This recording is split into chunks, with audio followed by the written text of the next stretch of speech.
Tiens, je te filme. Ça. Je vais passer les lunettes. Ouais.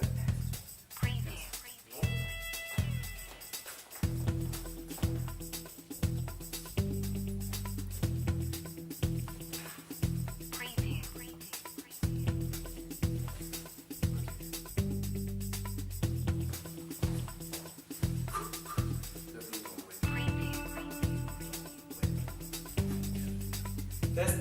Test. 1, 2. Test.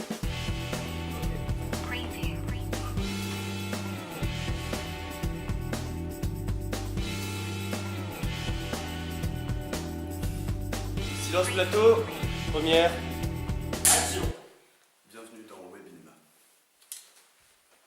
Dans notre dernier numéro de Webinema, nous vous demandions votre temps d'utilisation d'internet par semaine et, selon les résultats de notre sondage, vous êtes une majorité à y passer plus de 5 heures par semaine. Vous, lecteurs sûrement passionnés par le cinéma, vous êtes sûrement nombreux à avoir déjà entendu cette idée reçue selon laquelle Internet ruine les médias du cinéma et que les jeunes vont moins au cinéma qu'avant. Nous allons vous prouver le contraire. Dans un premier temps, Guillaume va se pencher sur la répercussion du téléchargement illégal dans ce marché afin de voir si effectivement cela a une influence sur la fréquentation des salles. Déjà, commençons par le commencement. Internet, comme nous le connaissons, est apparu à la fin des années 1990 avec l'arrivée du câble et de l'ADSL. Et c'est depuis là que le téléchargement illégal de films sur Internet a commencé à se développer. Les organismes gouvernementaux, pour éviter le développement de cette méthode, ont commencé très tôt à sensibiliser le public avec des campagnes choc. Cette vidéo apparue au milieu des années 2000 pour sensibiliser les gens qui téléchargeaient des films et les gravaient sur leur DVD. Et donc cette pub incitait les gens à ne pas télécharger les films et aller directement les acheter en DVD ou les voir au cinéma.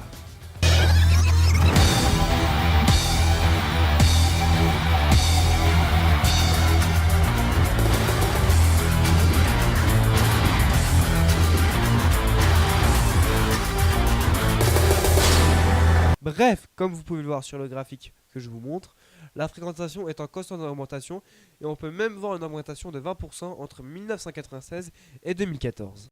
Et pour notre émission, nous sommes partis en voyage et en reportage. Nous sommes allés chez RCM, une radio locale qui émet de Lunéville à Saint-Dié sur 97.6. Et dans les studios, nous avons rencontré Nicolas Coll, un jeune cinéaste amateur qui fait une émission sur RCM qui parle de cinéma, dans lequel nous avons parlé de l'impact d'Internet sur le marché du cinéma, qui est notre sujet de la semaine.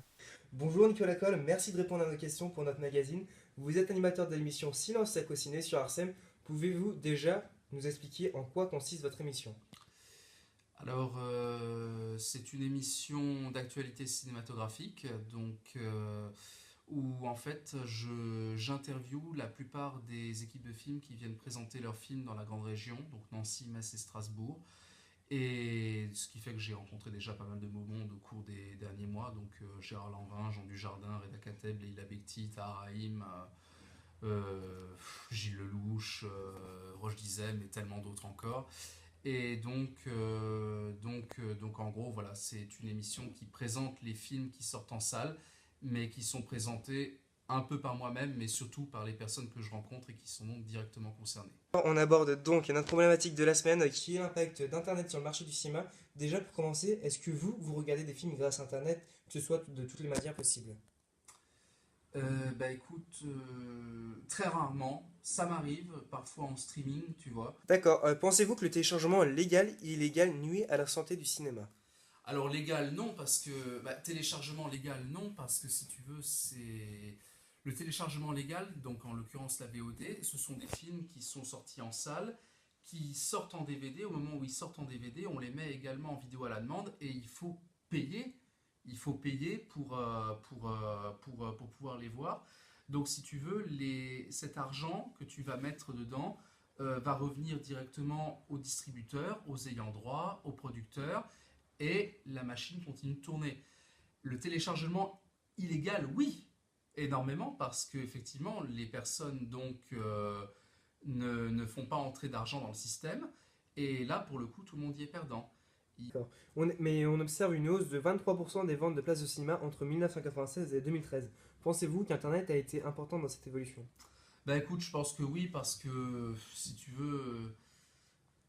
Mais si tu veux maintenant, avec Internet, donc... tu as plus accès aux bandes annonces, tu as plus accès à...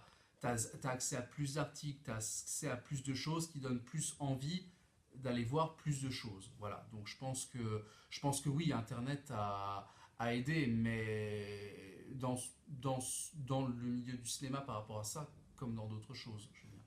Vous pouvez retrouver l'intégralité de cette interview dans les bonus 6 juin au DVD. Netflix et les autres services de SVOD ont démocratisé les séries qui sont maintenant quasiment aussi bien que soigner des films, mais Internet permet de devenir son propre producteur et réaliser ce que l'on veut, grâce au financement participatif qui peut aboutir à la création de web-séries. Paul, peux-tu nous en dire plus en direct de ton duplex? Noob, le visiteur du futur et En passant pécho sont des web-séries que l'on peut trouver gratuitement sur YouTube.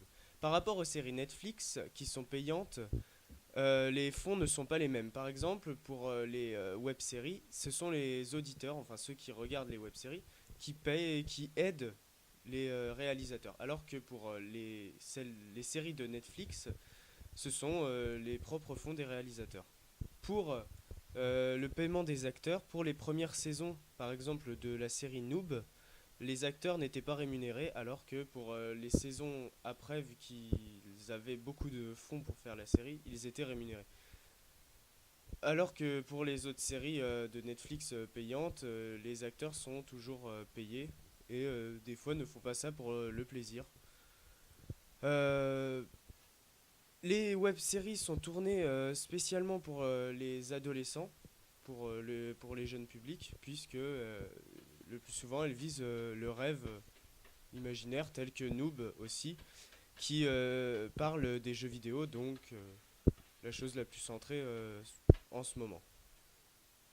Mais pour pouvoir mettre sur pied une web-série un minimum respectable, il faut une équipe, du bon matériel, et tout ça coûte cher. Certains le tournent donc vers le financement participatif via des sites comme Kickstarter, où les personnes intéressées peuvent participer au développement financier du projet.